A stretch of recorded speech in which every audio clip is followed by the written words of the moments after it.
इससे पहले अनुच्छेद 19 के बारे में पढ़ चुके हैं। आज अनुच्छेद 20 से 30 यानी टोटल 11 अनुच्छेद देखेंगे। अनुच्छेद 19, जो अनुच्छेद 19 है वो अपराधों के लिए दोषसिद्धि के संबंध में संरक्षण देता है। इसका मतलब है कि व्यक्ति को एक अपराध के लिए एक ही सजा दी जाएगी और जो सजा मिलेगी उस अपराधी को उसी समय के कानून के अनुसार मिलेगी जिस समय उसने सजा जो अपराध किया है। ठीक है। अनुच्छेद 21 प्राण एवं दैहिक स्वतंत्रता के बारे में है। अनुच्छेद 21 है प्राण एवं दैहिक स्वतंत्रता। प्राण एवं दैहिक स्वतंत्रता का मतलब है कि जो अपनी दैहिक जो शरीर को जैसे जो फांसी लगा लेते हैं तो उसके जो पुलिस है उसको उनको मतलब पकड़ती है।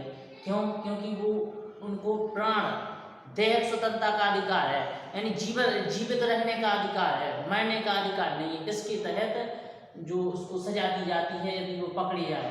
इसीलिए अनुच्छेद 21 कहता है कि उसको प्राण एवं दैहिक स्वतंत्रता है का अधिकार है। अनुच्छेद 22 गिरफ्तारी से संरक्षण। गिरफ्तारी से संरक्षण देता है मतलब जब भी कोई पुलिस व्यक्ति को पकड़ने जाए तो उसको वारंट दिखाना पड़ेगा कि आपको किस अपराध के तहत आपको वहाँ पर पुलिस ले जा रही है, और आपको वकील रखने का अधिकार है, 24 घंटे के अंदर न्यायालय में पेश करने का अधिकार है। तो गिरफ्तारी से संरक्षण अनुच्छेद 22 देता है। अनुच्छेद 23 बलात्श्रम प्रतिबंधित। बलात्श्रम प्रतिबंधित का मतलब है वहाँ पे बलात्श्रम का मतलब है बेगार मजदूरी, यानी जो बंधुआ मजदूरी होती थी उससे राहत देती है कि बिना पगार के श्रम करते थे लोग, वहाँ पे नौकर बने रहते थे, वो कुछ भी वहाँ पे देते नहीं थे। पहले राष्ट्रशाही जैसे शासन था तो उससे जो अनुच्छेद 23 प्रतिबंधित करता है। अनुच्छेद 24 बाल श्रम प्रतिबंधित है, यानी जैसे कारखाने हो गए, कोयले के कारखाने, वहाँ से 14 वर्ष से कम बच्चों के लिए वहाँ पे अलाउ नहीं है बच्चों को वहाँ पर रखने के लिए। अनुच्छेद 25 अंतःकरण की स्वतंत्रता देता है, यानी अपना धर्म मानने की स्वतंत्रता। कोई भी धर्म, जैसे हिंदू धर्म में तो आप तिलक लगा सकते हैं, मुस्लिम धर्म में तो नमाज पढ़ सकते, सिख धर्म में कृपाण रख सकते हैं, तो ये अंतःकरण की स्वतंत्रता है अनुच्छेद 25 में। अनुच्छेद 26 धार्मिक कार्य में शामिल होने की स्वतंत्रता देता है। इसका मतलब है कि आप जैसे मुस्लिम धर्म के हैं तो आपको नमाज पढ़ने की स्वतंत्रता है, कोई आपको रोक नहीं सकता कि आप नमाज नहीं पढ़ सकते।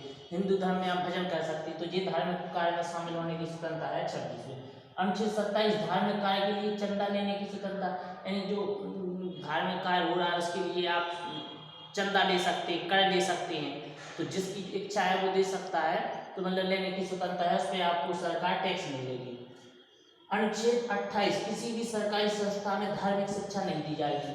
किसी भी सरकारी संस्था में धार्मिक शिक्षा नहीं दी जाएगी, यानी जो भी सरकार के द्वारा अनुदान प्राप्त करती है या सरकार के द्वारा चलती है उसमें कोई भी किसी प्रकार की धर्म की शिक्षा नहीं दी जाएगी।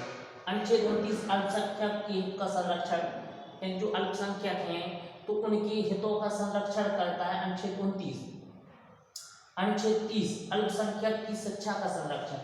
अनुच्छेद 30 के तहत जो अल्पसंख्यक होते हैं उनको वहाँ पे जाने में पढ़ने में दिक्कत हो रही है, अपना खुद का संस्थान खोल सकते हैं, शिक्षा संस्थान खोल सकते हैं।